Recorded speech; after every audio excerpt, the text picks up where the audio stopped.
is Catfish Slap. I'm going to show y'all how to tie a slip float properly. So I want y'all to sit back and check it out.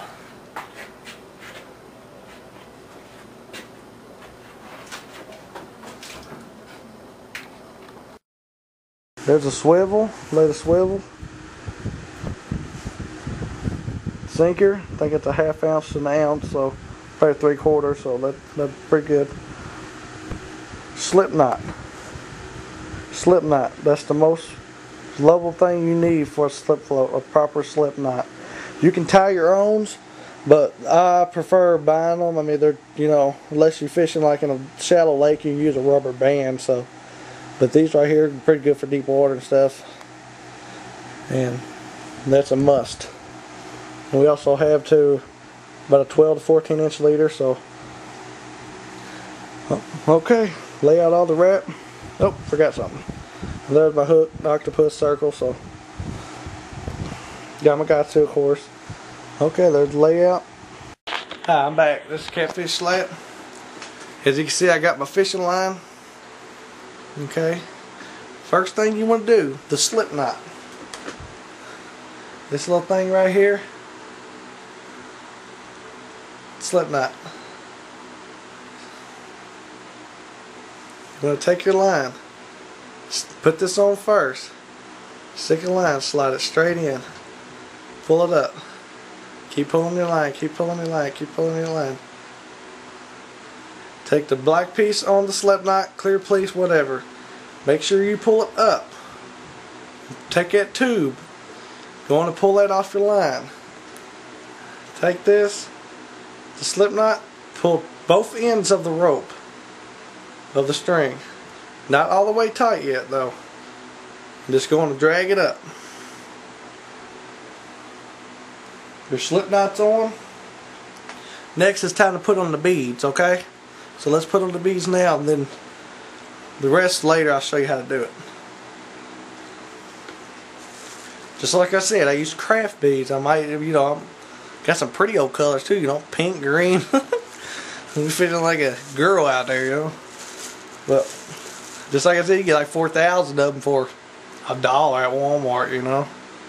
So, hell, why not, you know? Now take your bead, it's a little feller. I don't know if you can see it, it's right there. But hell, I had it up all the way up to 40-pound line with these beads. I mean, it works perfect, you know. As much as I get hung up, you know what I mean? But take it going, just slide it on up. Okay. I like slide mine up to beats that, make sure it don't go over that knot. See, so you got bead and slip knot. Now you can use a big bead for your for you make sure your little bead don't go down in your hole of your bobber. So best thing to do, just get a big bead right now. I mean, I'm just going to show you the basics, but I'm just putting this regular single bead on. So if you want to use 2 beads, you use a real big marble beads or whatever, you know what I'm saying. But I'm just going to use the basics, the little beads what I got. Next, take your Zing float, Walmart float, any kind of float, you know, works on a little float, bluegill float, crappie floats, or anything like that. Stick it through the top. And just thread it through like so. And it'll come out.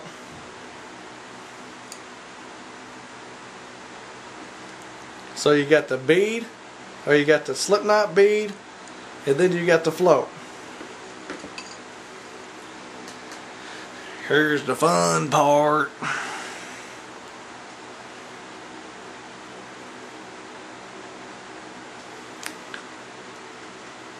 Take your sinker. I like to go big in first. I know fishing ain't about looks, but I think it looks better going, you know, butt up. Pull that up to it. Like so. Add another bead. Y'all probably see my earlier videos on this, but I went on and did want to do another one because hell, you know, another video, you know what I mean? But another bead. They want the bead right there. So slide your bead so it's slip knot, bead, big bead, float, sinker, and then bead. Now you want to tie this knot. We're going to be using a polymer knot. The polymer knot, you can see that on the Average Fisherman, youtube.com/user Average Fisherman. He got some pretty cool knot tying stuff like that on there, so get him high, you know, holla at him. You want to tie that on there using a polymer knot.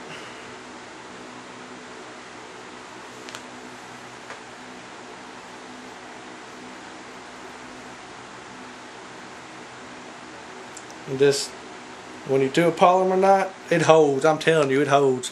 I wasn't no believer in no polymer knots until buddy told me about it. Hell, that's all I've been using now. Polymer knots, you know what I mean? Later, important.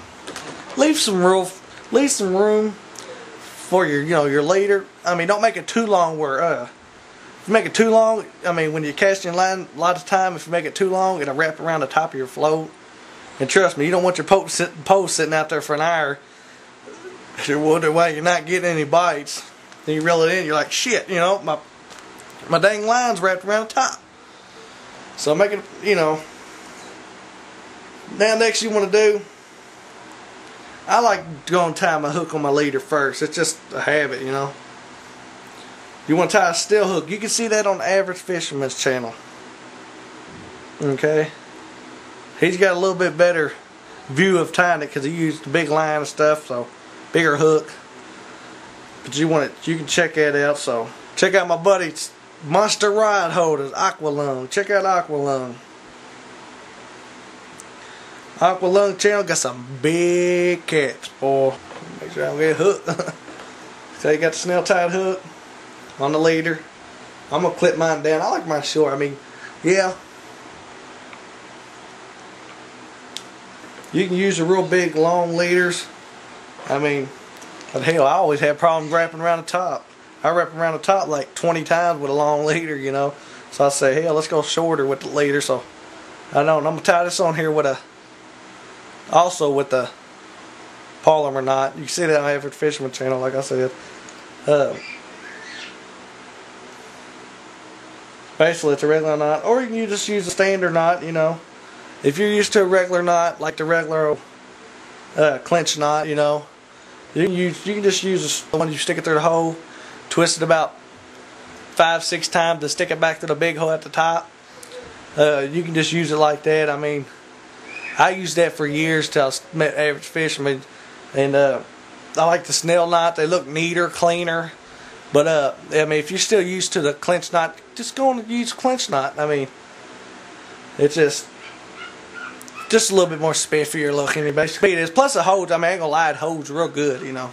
But so let's see what we got standing. I didn't bite the line off or anything like that. You got the slip knot. You know, once you get everything together, just that you're or you can just go on a tight. And another thing, if you use thread line, spider wire, you know, strand braid, or Power Pro or something like that, I wouldn't recommend using them slip knots or rubber bands on thread line, because when you slide them, it'll burn right through it and it'll break. So just heads up on that. I got the slip knot, bead, slip knot. You got the bead, float, zing float. You know, you can get them on eBay or whatever. They're pretty cool looking. You know, got the little rainbow colors on it. You know, whole 9 yards. Pretty neat looking. But plus they're aerodynamic. If you notice the bottom of it, see the angle? It shoots right through the wind. No joke. I ain't lying. Then you got the sinker with the clinch knot tied, swivel, off to a nice little fat leader tied to your hook. So here's the whole basic lookout. Y'all have any more questions? This is Catfish Slap. I'm here to make videos for y'all, not for me. I'm making them for y'all. So I hope y'all leave some comments, subscribe. Okay, just remember, like on every one of my videos, get you some.